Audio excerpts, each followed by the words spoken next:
Hey all, here's a nice little upgrade I've done to my Roland SP-540V.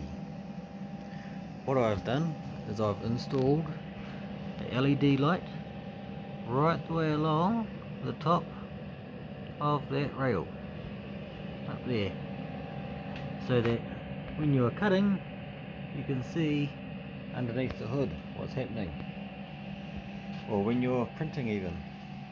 And all I've done is I took those two little screws out there so I could slide my power cable up and over, and then under here I've tied the cable to the back there, brought it round so it's not going to get snagged by anything. Cable tied up there, that nice big piece there, and I've also cable tied it next to that sensor. And you can see it runs right the way down top of that rail. Mate, I wish I thought about that earlier.